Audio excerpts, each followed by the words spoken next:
So today we're going to be tying a princess midge larva. This is a good pattern for murky water patterns on tailwaters as well. This is a larva pattern and I love using this pattern during the winter time. So let's get started. First I put the curved nymph hook in the vise. In this case I'm using a size 18, but you could go smaller. And then what I do is I take my thread here. I start my thread on the hook. And then what I do is I take this take the excess amount of thread here, trim off the excess, right? So then we take this all the way back here,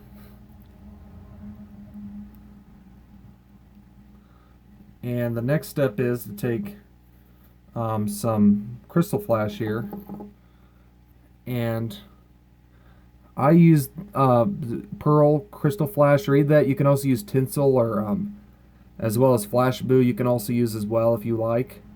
I just use this because I have a lot of it, but this will work too. But anyways, you make wraps here. Oop, fix that there. There we go. But we want to make even wraps too, as much as we can, as even as we can.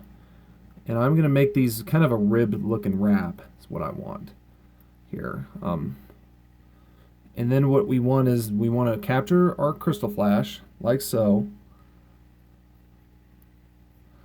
And then what I do is I take this Krystal flash here and I snip off the excess. And what I like doing for the head is I put dubbing on the head. I know some guys use rabbit dubbing and superfine dubbing. I don't like using that. I use ice dubbing in red. And this is my favorite stuff to use for a lot of winter stuff some of the time, because for nymph heads and things, because it really works good. And a lot of colors too.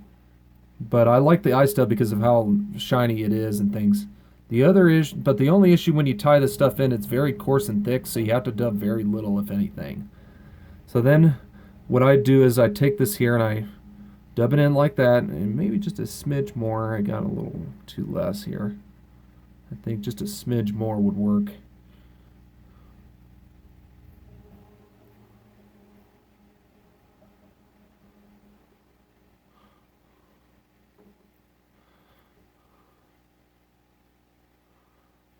And then what I do is I take this this whip finisher here, and I take it, I whip finish my thread like this, a good few wraps.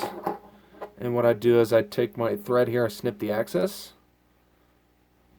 and then I trim up these fibers here. I know they're a little long for my taste. Now you can leave them, but I don't like them that long personally. And that's it. That's how you tie them. And if you want, you can also use a dab of head cement. I don't use a lot on these. I use very little, if anything, because I don't like getting it in the dubbing. Yeah, I take like a needle or a bodkin or something. I take it here and I just apply just a very tiny amount, and that's it. That's how you tie a princess midge larva. Not traditionally how they tie these, but I do like the way this is. Oop, get my camera to focus here. I don't know why I did that. There we go.